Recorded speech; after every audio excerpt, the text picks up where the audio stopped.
The alarm bells rang through Kalara's rest mining station like angry birds.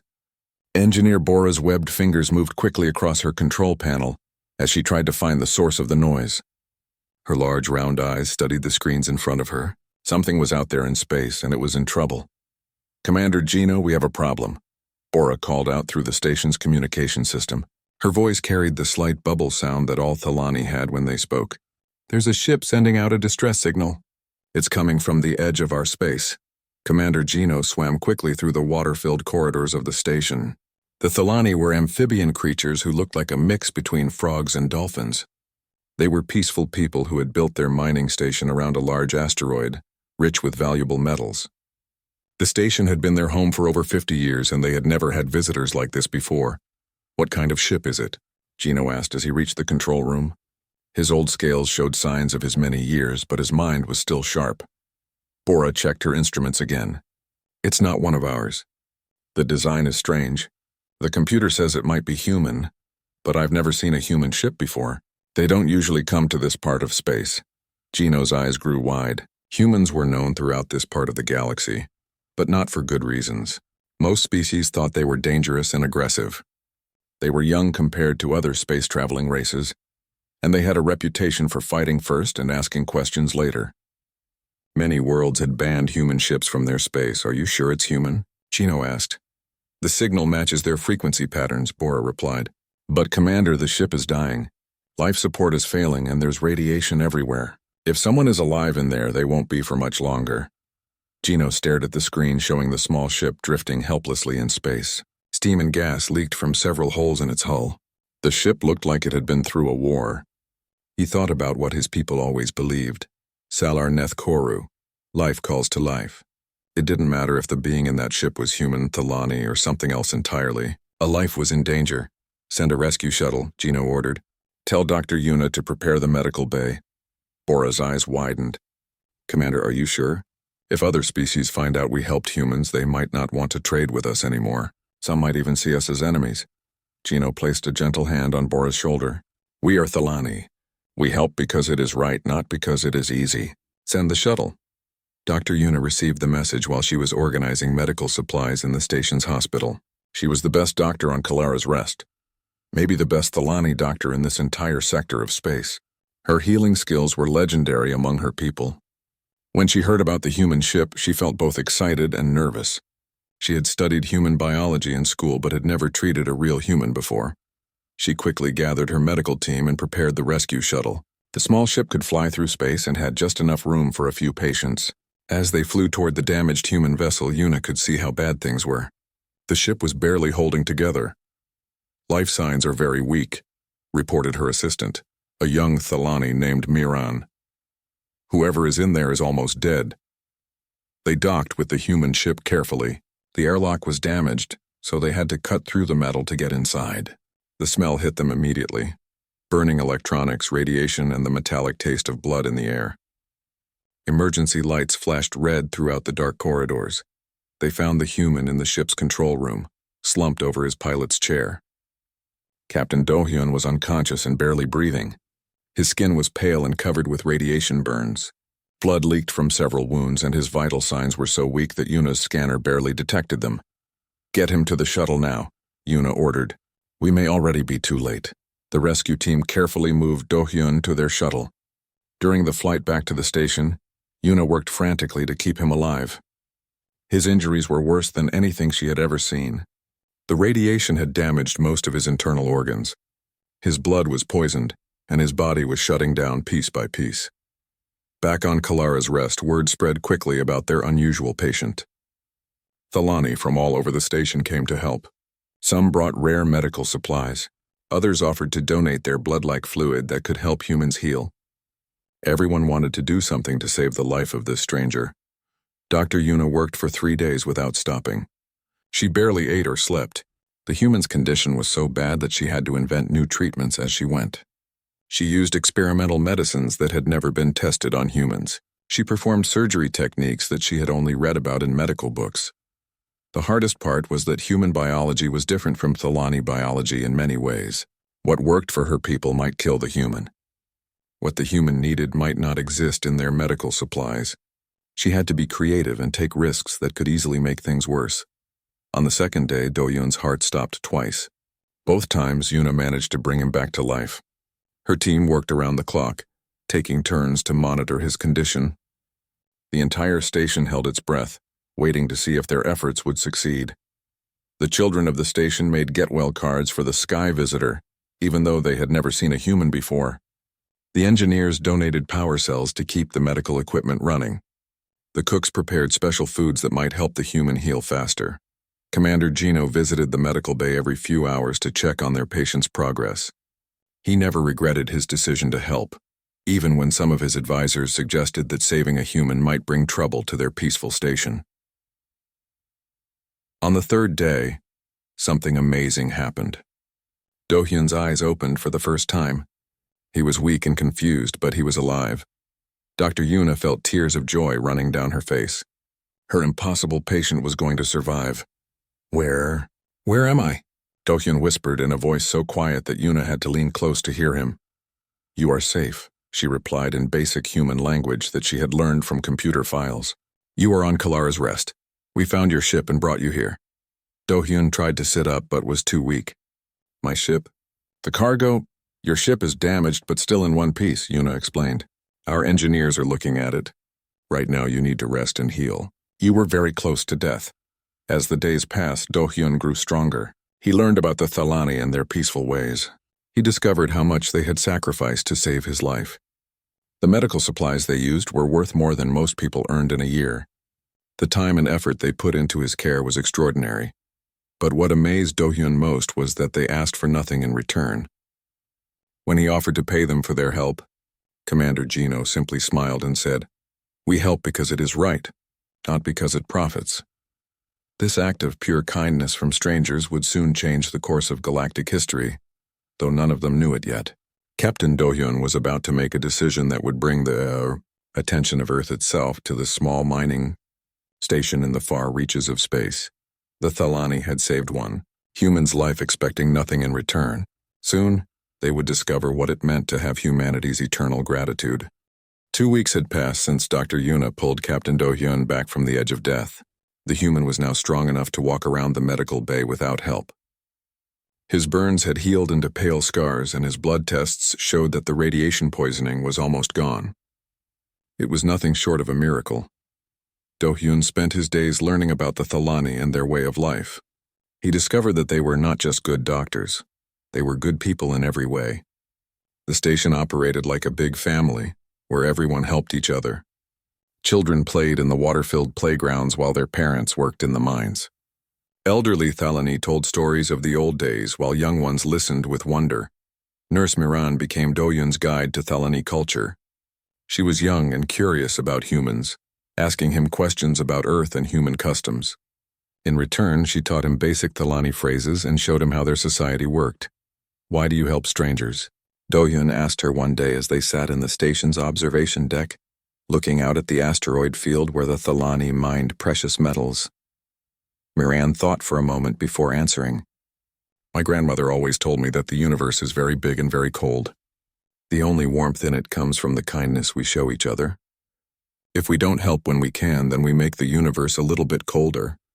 Her words struck Do-Hyun deeply. In his travels across the galaxy, he had met many species. Most of them were focused on profit, power, or survival. The idea of helping someone just because it was the right thing to do was rare. Engineer Hyuk had been working on Do-Hyun's ship, the Soul's Promise, since the rescue. The damage was severe, but Hyuk was determined to fix it. He used parts from the station's emergency supplies and worked long hours to repair the engines and life support systems. Your ship has good bones, Hyuk told Do-Hyun when they visited the repair bay together. Humans build things to last. It will fly again, maybe even better than before. Do-Hyun watched as Thalani engineers worked on his vessel with the same care they would give their own ships. They didn't rush the job or cut corners. Every repair was done perfectly, even though they gained nothing from the work. How much will this cost? Do-Hyun asked. Hyuk looked confused by the question. Cost? You are our guest. We don't charge guests for help. The generosity overwhelmed Do-Hyun. These people had saved his life, cared for him during his recovery, and now they were fixing his ship, all without asking for payment. In most parts of the galaxy, Such kindness would be seen as weakness or stupidity, but the Thalani saw it as simply being civilized. During his recovery, Do-hyun learned about the dangers facing the Thalani. The hegemony, an alliance of 4 aggressive species, had been expanding their territory for the past year. They conquered peaceful worlds and enslaved their populations. Their fleets had been spotted near Thalani space several times recently. The Thalani knew about the threat but had no way to defend themselves. They were miners and doctors and teachers, not soldiers. Their few ships were designed for transportation and mining, not fighting. If the hegemony decided to attack, Kalara's Rest and the other Thalani colonies would fall within hours. "Have you considered asking for help from other species?" Do-hyun suggested during a meeting with Commander Gino. The old Thalani leader shook his head sadly. "We have tried. Most species see us as weak because we choose peace over war. They think our medical knowledge and mining skills are valuable, but not valuable enough to risk fighting the hegemony for us." Do-hyun felt anger rising in his chest. The Thalani were everything that was good and decent in the galaxy, and no one would help them because they refused to become violent themselves. It wasn't fair, and it wasn't right. As his ship neared completion, Do-hyun knew he had to leave soon. He had cargo contracts to fulfill and payments to make back on Earth. But he also knew he couldn't just walk away from the people who had saved his life. On his last night at the station, the Thalani held a farewell celebration for him. They sang traditional songs in their bubbling voices and shared stories about their ancestors.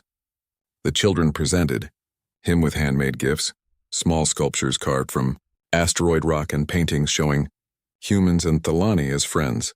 Dr. Yuna gave him a medical scanner that could detect radiation poisoning. "So this never happens to you again," she said with a gentle smile. Engineer Hayek presented him with a detailed report on his ship's repairs. "Everything we changed and why we changed it," he explained. "Your engineers on Earth will want to know." Commander Gino's gift was the most valuable of all, a complete database of Thalani medical knowledge. "Your people might find some of this useful," he said. "We have learned much about healing over the centuries." When it came time to say goodbye, Do-hyun felt emotions he rarely experienced. These people had become like family to him. They had shown him a level of kindness that he didn't know existed in the universe. "Thank you," he said to the assembled crowd. "I will never forget what you have done for me. If there is ever anything I can do to repay your kindness, you only have to ask." Commander Gino placed a webbed hand on Do-hyun's shoulder. "You owe us nothing, my friend. Go in peace and remember us fondly." As Do-hyun prepared to leave, he made a decision that would change everything. He activated his ship's emergency beacon, a device that would transmit his location and status directly to Earth Command. The message would take 6 days to reach Earth through the quantum relay network, but it would get there eventually. He recorded a detailed report of everything that had happened, the extent of his injuries, the resources the Thalani had used to save him, their kindness and generosity, and the danger they faced from the hegemony. He included medical scans, station logs, and even video recordings of the children making gifts for him. Most importantly, he included his assessment of the Thalani character and his recommendation that Earth should establish diplomatic relations with them. He described them as the most decent and honorable people he had ever met, and warned that they needed protection from the aggressive species that surrounded them. The Thalani watched his ship launch from Kalara's Rest with mixed emotions. They were sad to see their human friend leave, but happy that he was healthy and whole again. They waved goodbye as the soul's promise disappeared into the starfield, not knowing that Do-hyun had just set in motion events that would bring Earth itself to their distant corner of space. As Do-hyun's ship jumped to faster-than-light speed, heading back toward human space, he looked back at the small mining station one last time. The Thalani had shown him that there was still good in the universe. That kindness and compassion were not weaknesses but strengths. He had no idea that his message to Earth would trigger the largest military mobilization in human history. He simply knew that good people deserved to be protected, and if anyone could protect them, it was humanity. The beacon transmitted its message into the void, carrying with it the story of how aliens had saved a human's life expecting nothing in return. Soon Earth would have to decide what such kindness was worth to them. The answer would surprise the entire galaxy. 6 days after Captain Do-hyun left Kalara's Rest, his emergency transmission reached Earth through the quantum relay network. The message arrived at the Orbital Communication Center above Pacific Command Headquarters at exactly 0347 hours, local time. Captain Yunbi was on night duty when the transmission came through. She was used to getting routine reports from cargo pilots and merchant ships scattered across human space. Most messages were simple: delivery confirmations, route changes, or requests for updated navigation data. This message was different. The emergency beacon classification made her sit up straight in her chair. Emergency beacons were only used in life-or-death situations. She opened the file and began reading Captain Do-hyun's report. What she found made her forget about her coffee growing cold beside her workstation. The report detailed how Do-hyun's ship had suffered critical failure in an unknown part of space. How alien beings called the Thalani had risked their own safety to rescue him. How their doctors had worked for days to save his life using rare medical supplies. How the entire station had contributed to his recovery without asking for anything in return. But it was the attached files that truly amazed Captain Yunbi. Medical scans showed injuries that should have killed Do-hyun within hours. Station logs proved that the Thalani had used medical supplies worth more than most people's homes. Security footage showed alien children making get-well gifts for a human they had never seen before. The most powerful part of the report was Do-hyun's own words. "They saved my life expecting nothing in return. They are the most decent people I have ever met, and they are in danger. The hegemony is moving toward their space, and the Thalani have no way to defend themselves. They helped one of ours. We should help them." Captain Yunbi immediately forwarded the report to Admiral Tae-hyun, commander of the Pacific Fleet. The admiral was known for making quick decisions and never backing down from a fight. But he was also known for his strong sense of honor and justice. Admiral Tae-hyun read the report 3 times before calling an emergency meeting. Within 2 hours, the top military leaders of Earth were gathered in the secure conference room, deep inside Pacific Command. General Wubin, Supreme Commander of Earth's military forces, sat at the head of the table.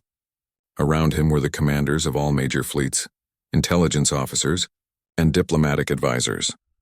"Ladies and gentlemen," Admiral Tae-hyun began, "we have a situation that requires immediate attention." He activated the wall screens and showed them Do-hyun's report. "One of our citizens was rescued by an alien species called the Thalani. They saved his life at great cost to themselves and asked for nothing in return." The room was silent as they watched the security footage from Kalara's rest. They saw Dr. Yuna working tirelessly to save Do-hyun's life. They watched Thalani engineers repair his ship with their own emergency supplies. They observed the alien children making gifts for their human visitor. "This is extraordinary," said Commander Sunho of the Atlantic Fleet. "Most species we've encountered are either hostile or purely focused on trade. These Thalani seem genuinely altruistic." Intelligence Officer Captain Ara spoke up from her corner seat. "I've been analyzing the data about this hegemony threat. They're a military alliance of 4 species. The Krillians, Vorthon, Nexari, and Bloodtail Consortium. They've conquered 12 worlds in the past year. Their tactics are brutal. They enslave populations and strip planets of resources." General Wubin studied the star charts showing Thalani space and hegemony movements. "How long before the hegemony reaches the Thalani colonies?" "Based on their current expansion rate, perhaps 2 weeks, Captain Ara replied. "Maybe less if they decide to move quickly." The room erupted in discussion. Some argued that Earth had no obligation to help aliens they had never met. Others pointed out that intervention could start a war with the hegemony. A few suggested that they should focus on protecting human colonies instead of getting involved in alien conflicts. Diplomat Suyeon, head of the Foreign Contact Department, raised her hand for silence. "With respect, this discussion is premature. We have no treaty with the Thalani. We have no formal diplomatic relations. We don't even know if they want our help. Sending military forces into their space could be seen as an invasion." General Wubin listened to all the arguments before speaking. When he finally stood up, the room fell completely silent. The general was a large man with gray hair and scars from a dozen battles. When he spoke, people listened. "Captain Do-hyun's report says these Thalani saved his life expecting nothing in return," the general said slowly. "They used their best medical supplies on a stranger. They worked for days to heal someone they had never met. Their children made gifts for a human visitor. Does that sound like a species we should abandon to slavers and killers?" "But General," Diplomat Suyeon protested, We don't know anything about their politics, their culture, their... I know enough, General Wubin interrupted. They saw one of our people dying and they saved him. That tells me everything I need to know about their character. He turned to face the assembled commanders. These Thalani made it our business when they saved Captain Do-hyun. We don't leave friends behind. Admiral Tae-hyun nodded in agreement. What are you proposing, General? Full fleet mobilization, General Wubin said without hesitation. We send enough ships to make it clear that the Thalani are under Earth's protection. Any species that wants to hurt them will have to go through us first. The room exploded in shocked voices. Full fleet mobilization was reserved for threats to Earth itself. It had never been used to protect alien species. General, that's the entire Pacific Fleet plus reserves, Commander Sunho said. Over 100 ships. The cost alone will be worth every credit, General Wubin finished. The Thalani showed the best of what intelligent life can be. If we let them be destroyed because we were too cheap or too scared to help, what does that say about us? Captain Yunbi, who had first received Do-hyun's message, spoke up from her seat near the back. Sir, I've been monitoring galactic communications since this report came in. Word is already spreading about the Thalani rescue. Other species are watching to see what humanity does next. Our response will define how the galaxy sees us for generations. General Wubin smiled grimly. Then let's make sure they see us as a species that protects those who show kindness. He turned to Admiral Tae-hyun. How quickly can we get a fleet to Thalani space? Standard deployment would take 3 weeks, Admiral Tae-hyun replied. But if we push the engines and skip standard maintenance protocols, we could do it in 18 days. Do it, General Wubin ordered. I want every available ship prepared for immediate departure. Full battle readiness, but with humanitarian supplies and diplomatic teams aboard. Our mission is to protect the Thalani and establish formal relations with them. The meeting broke up with everyone rushing to carry out their orders. Within hours, shipyards across Earth's orbital stations were buzzing with activity. Engineers worked around the clock to prepare ships for the longest military deployment in human history. The scale of the mobilization was unprecedented. The entire Pacific Fleet, half the Atlantic Fleet, and every reserve ship that could fly were being committed to protect a species that most humans had never heard of. It was a decision that would cost billions of credits and risk thousands of lives. But it was also a decision that perfectly reflected humanity's core values. When someone showed kindness to one of their own, humans responded with overwhelming loyalty and protection. The Thalani had saved one human's life. Now humanity was preparing to save their entire civilization. As the first ships began launching from Earth's orbital docks, word of the massive deployment spread across the galaxy. The sight of over 100 human warships heading toward the outer rim terrified some species and amazed others. No one had ever seen humanity commit so many resources to protect aliens. The message was clear. Earth valued those who showed compassion to their people, and they were willing to back up that value with the largest fleet in human history. The Thalani had no idea what was coming their way. The largest military mobilization in human history began at dawn over Earth's Pacific Ocean. Captain Minsu stood on the bridge of the flagship Seoul Indomitable, watching as ship after ship launched from the orbital shipyards. The massive battlecruiser was over 2 kilometers long and carried enough firepower to destroy a small moon. But today, its cargo holds were filled with medical supplies, food, and gifts for the Thalani people. Status report, Captain Minsu called to his bridge crew. 127 ships ready for departure. Sir, reported Lieutenant Selman from the navigation station. Pacific Fleet, Atlantic Fleet reserves, and emergency deployment vessels all responding. We have battle cruisers, carriers, destroyers, medical ships, and supply vessels. Captain Minsu nodded as he reviewed the fleet manifest. Never before had Earth committed so many resources to help an alien species. The decision had been made in less than 24 hours.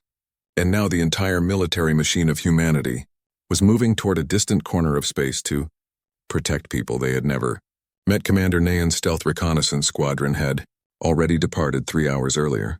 Her 12 scout ships would reach Thalani space first, gathering intelligence on hegemony movements while staying hidden. The stealth ships were painted black and designed to be nearly invisible to most sensors. Their mission was to watch and report, not to fight. Stealth Squadron reports successful jump to hyperspace. Communications Officer Ji-hoon announced. Commander Nayun estimates arrival in Thalani space in 16 days at maximum speed. The main fleet would follow a day behind the scouts. They would push their engines beyond normal limits, skipping standard maintenance stops and rest periods.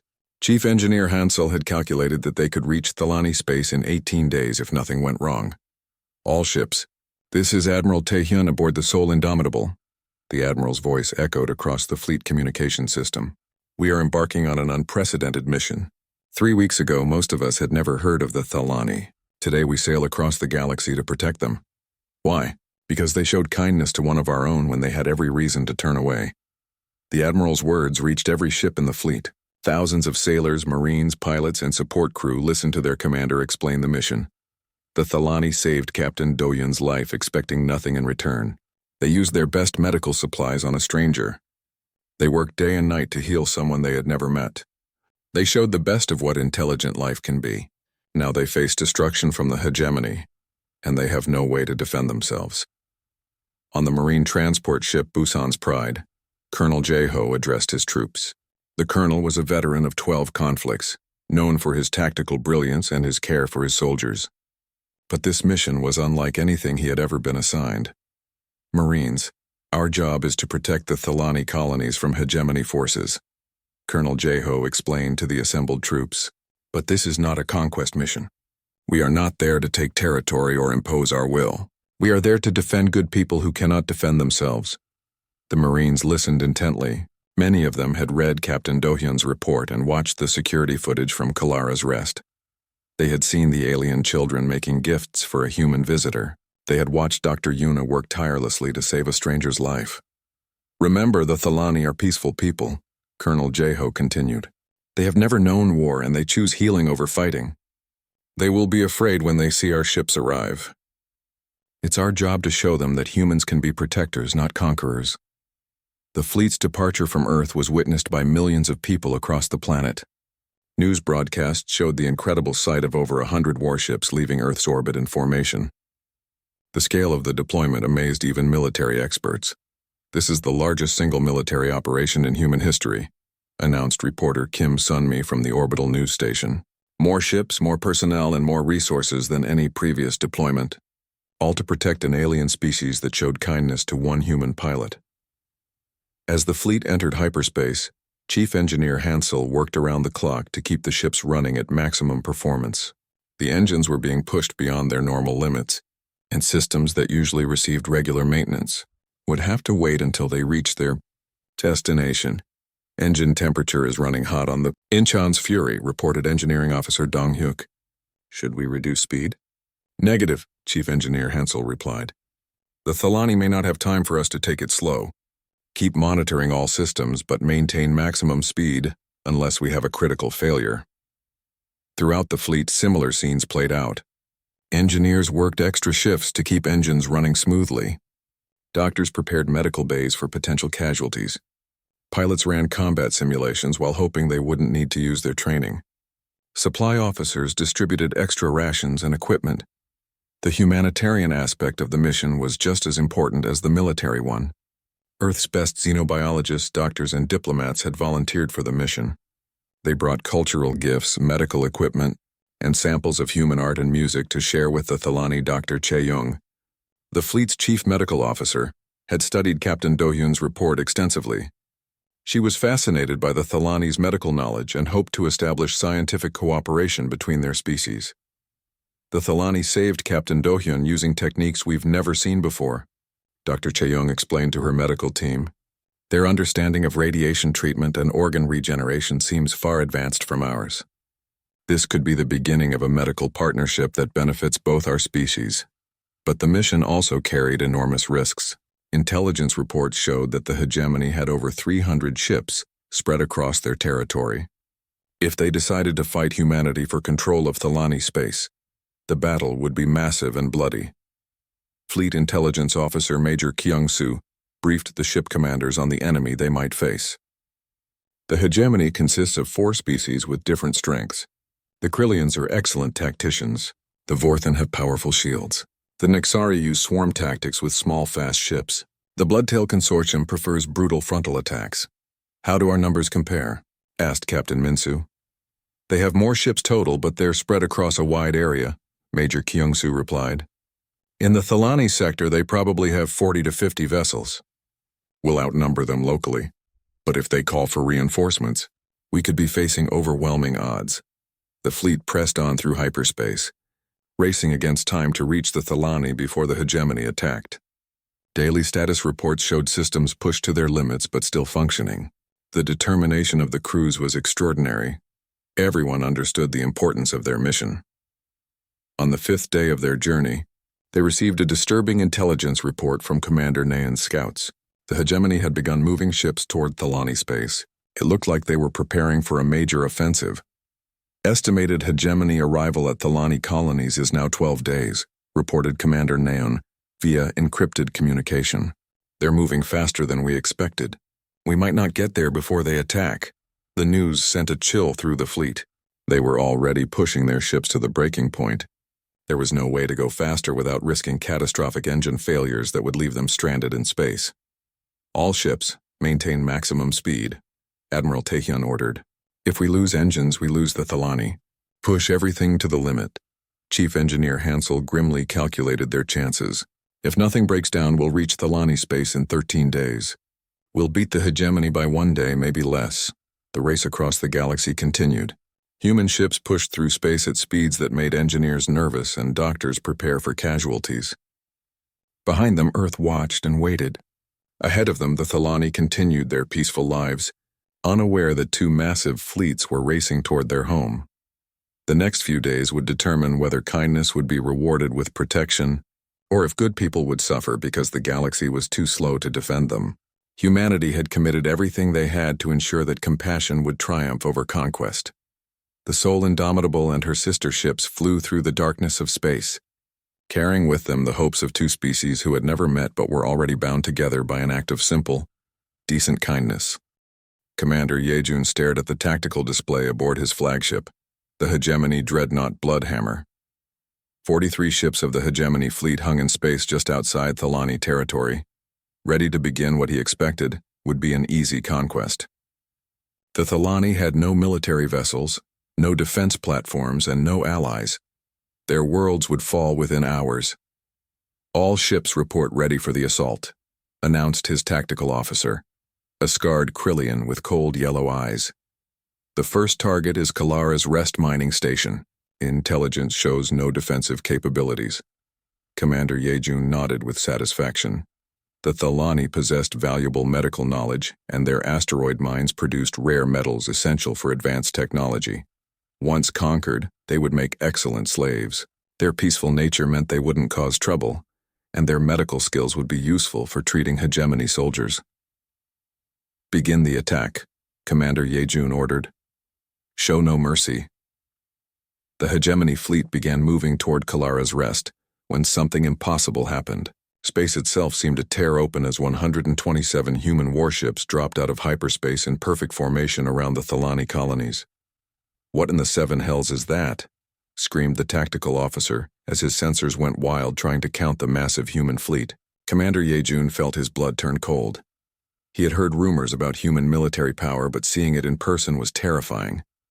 The smallest human ship was larger than most hegemony vessels, and their flagship was a monstrous battle cruiser that could probably destroy his entire fleet by itself.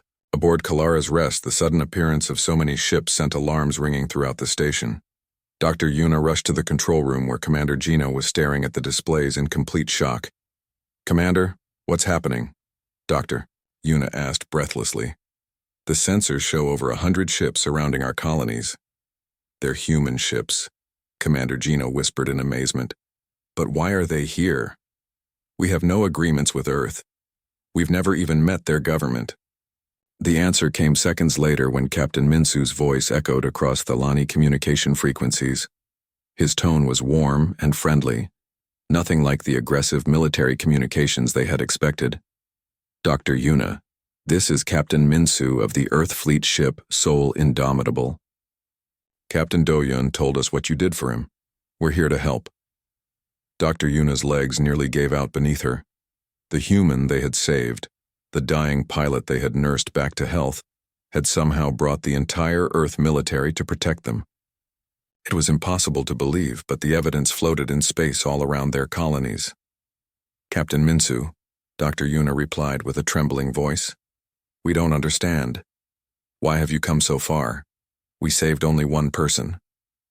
"That one person was one of ours," Captain Minsu answered simply. "That makes you family now, and we protect our family."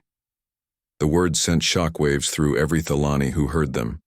These humans had traveled across the galaxy with an enormous fleet because of one act of kindness. They called the Thalani family after meeting only a single member of their species. Admiral Taehyun's voice joined the communication channel, addressing the hegemony fleet that hung motionless in space nearby. His tone was polite but carried an unmistakable threat. "Hegemony vessels, this is Admiral Taehyun of the Earth Defense Force. The Thalani colonies are now under Earth's protection. Any hostile action against them will be considered an act of war against humanity. You have 30 minutes to withdraw from this system." Commander Ye-jun stared at his tactical display in horror. The human fleet outgunned his forces by at least 3-1, possibly more. Their ships carried weapons he had never seen before, and defensive systems that his sensors couldn't penetrate. Fighting them would be suicide. "Sir, what are your orders?" asked his tactical officer. Commander Ye-jun looked at the human fleet one more time and made the only sensible decision possible.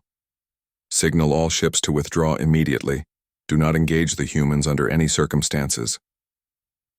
The hegemony fleet began retreating from Thalani space, their invasion plans completely ruined by humanity's unexpected arrival.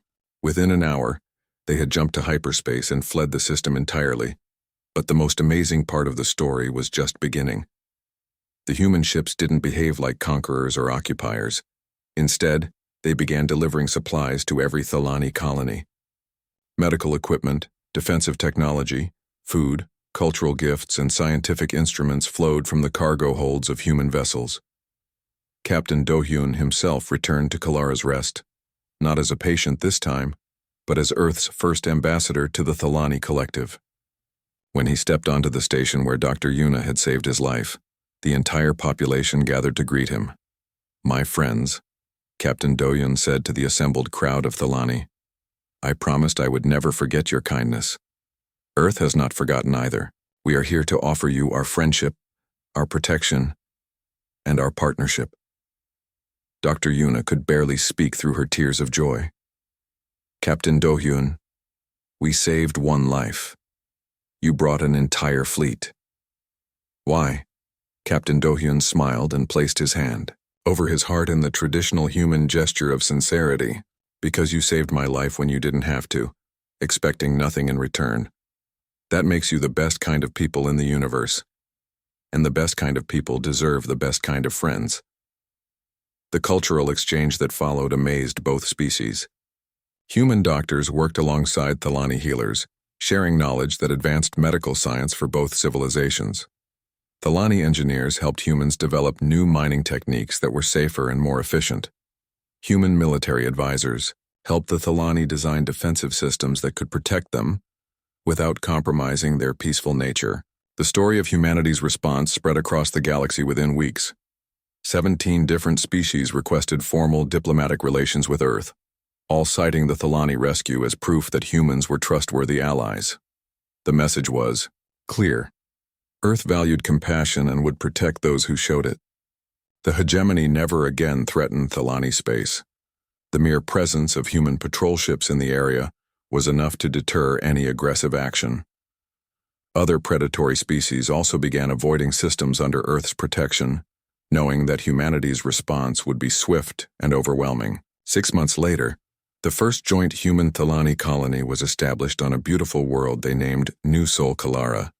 The settlement was built around the principles of cooperation and mutual aid that had started the relationship between their species. Dr. Yuna became Earth's first non-human medical advisor, while Captain Do-hyun served as humanity's permanent ambassador to the Thalani. The colony's central plaza featured a statue showing a human and a Thalani helping each other reach for the stars. The inscription at its base was written in both languages. Kindness given freely returns as friendship that lasts forever. But perhaps the most important result of the rescue was the example it set for the galaxy. Other species began to understand that showing compassion to humans would be rewarded with unwavering loyalty and protection.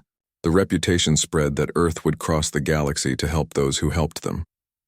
The Thalani often told the story to their children, how one act of kindness toward a dying stranger brought them the greatest friends they could ever imagine. Human children learned the same story in their schools, understanding that their species was defined not by military power, but by loyalty to those who showed them decency. Years later, when Dr. Yuna was asked why the Thalani had risked so much to save an unknown human, her answer became legendary across known space. We helped because it was right, not because it was profitable. We learned that humans feel the same way. That is why we are friends, because we both believe that kindness matters more than anything else in the universe. The galaxy had learned an important lesson. Humanity's greatest strength wasn't their technology or their weapons. It was their unwavering commitment to protecting those who showed them genuine kindness. The Thalani had saved one human's life expecting nothing in return, and in response Earth had given them friendship, protection, and a partnership that would last for generations. Commander Yejun, now serving in a quiet hegemony border post far from human space, often wondered what would have happened if his people had shown kindness instead of aggression. But he knew the answer. If the hegemony had helped instead of threatened, they would have gained humanity's friendship instead of their watchful suspicion. The story of Captain Do-Hyun and Dr. Yuna became a legend told throughout the galaxy, proof that small acts of kindness could reshape the stars themselves, and that the best way to make powerful friends was simply to be decent to those in need.